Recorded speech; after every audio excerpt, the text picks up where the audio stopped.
Tienes que pensar bien, o piensa en cosas lindas, o no tienes otra cosa en que pensar. Como yo haberse escuchado miles de veces estas frases y otras parecidas. Lo cierto es que no nos enseñan a pensar, por lo cual resulta difícil gestionar esta tarea y caemos una y otra vez en distintos bucles en los que nos enredamos. Pero, ¿qué es pensar bien, por ejemplo?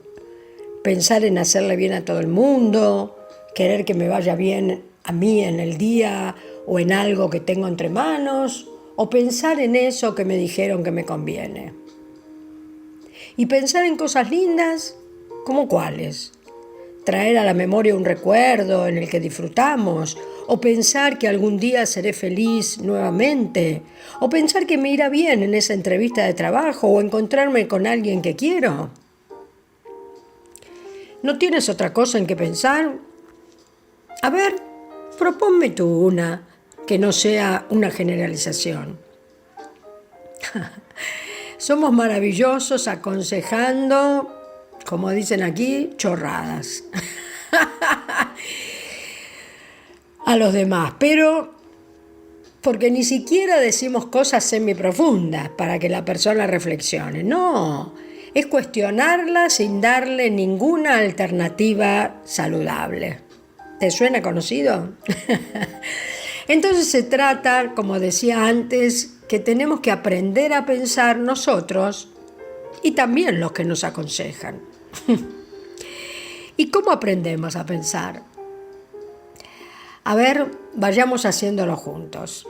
Me parece que lo primero es ver cómo me siento. Digo, no solo físicamente, sino emocionalmente, ya que si estoy algo bajoneada o cansada sin motivo, esto me indica que estoy pensando desde hace unas horas o días de manera poco saludable.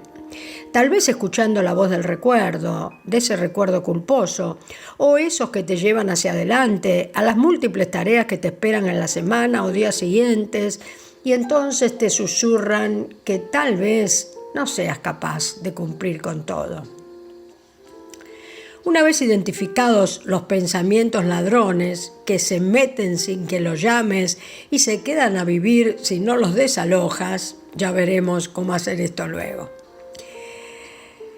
La segunda cosa, una vez identificados los pensamientos, es aprender a discernirlos para poder actuar en consecuencia.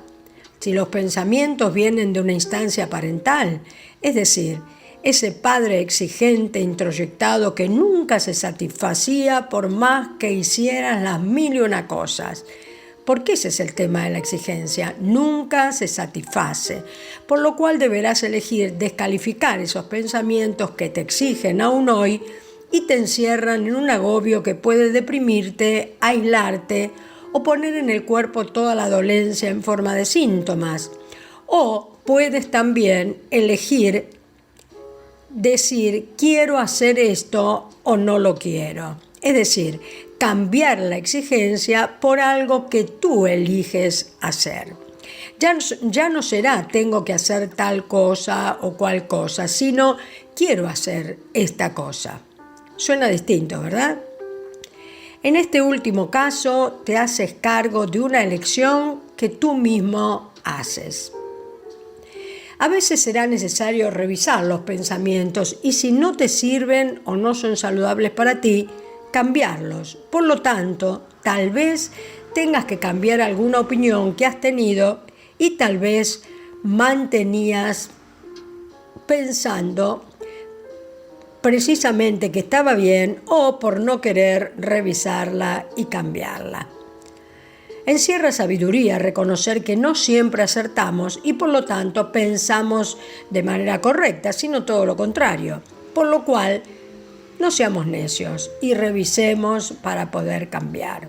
Esto se llama flexibilidad de pensamiento y te ayudará a no engancharte en discusiones por mantener tu posición, pues al fin de cuentas te darás cuenta que eso es solo pérdida de lo más preciado que tenemos, que es el tiempo. y una guerra de egos, y eso no conduce a nada saludable.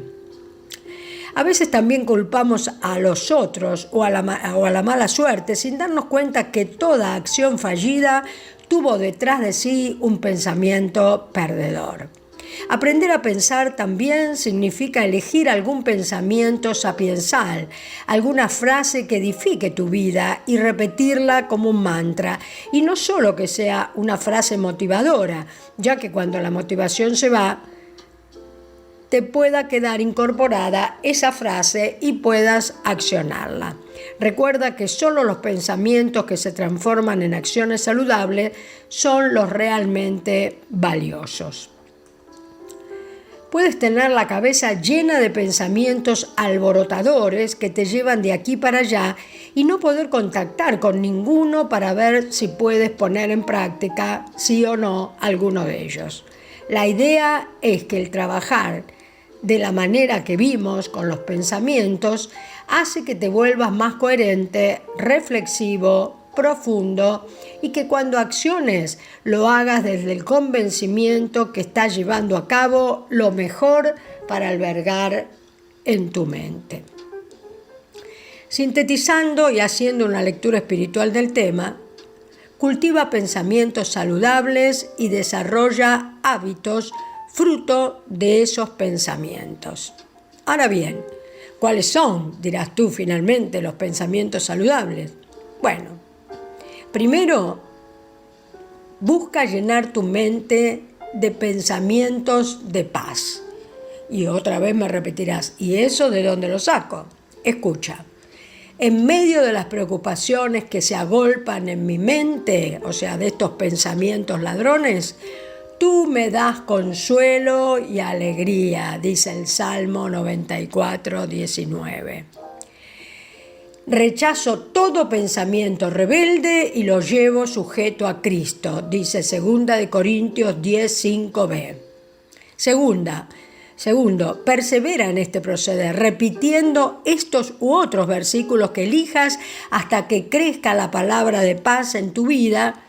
Y recuerda que primero siempre debes ir a Él reconociendo que solo no pudiste nada que te ayude. Poco a poco irás abandonando todo lo perdedor que hay en ti, como hubo en mí, por el ego y crecerás en Él. Tercera cosa, cuida lo que miras y escuchas. Si vas a ir a las redes, hazlo de manera intencional, sabiendo qué es lo que buscas. De lo contrario, te perderás en ese mar de cosas de cualquier tipo y desaprovecharás lo más valioso que tienes, que es el tiempo. La cuarta cosa, cuida lo que dices, escúchate y si hablas negativamente, no corrijas el lenguaje. Mira y transforma tus pensamientos con una meditación bíblica. Escucha. Busqué al Señor y Él me respondió. Me libró de todos mis temores. Salmo 34, 4. Muchas veces, tú dirás, ¿por qué tiene que ver de los temores con cuidar el lenguaje? O transformar los pensamientos que me hacen hablar mal. Mucho tiene que ver, escucha. Muchas veces tenemos un hablar agresivo o defensivo y es porque tenemos miedo. Y nuestra amígdala, que forma parte del sistema límbico y es la encargada de recibir las señales de peligro potencial, reacciona a manera de defensa. Por lo cual, cuando esto ocurre, agredimos verbalmente. Por eso te decía ese versículo. Busqué al Señor y Él me respondió. Me libró de todos mis temores. ¿Qué tal? Recuerda, la mente puesta en las cosas naturales es muerte. ¿Qué muerte? Espiritual. Pero la mente puesta en el Espíritu es vida y paz, dice Romanos 8, 6. Un buen consejo, ve a la palabra, busca versículos que te resuenen y repítelos y entonces vas a ver que podrás después accionarlo, porque si se trata de los miedos, Él se los lleva. Y así todas las cosas. Así que, ¿qué te parece? Busca a Jesús. Entra a nuestro canal Caminos Más Altos y ahora también TikTok, Lizzy con C 0777.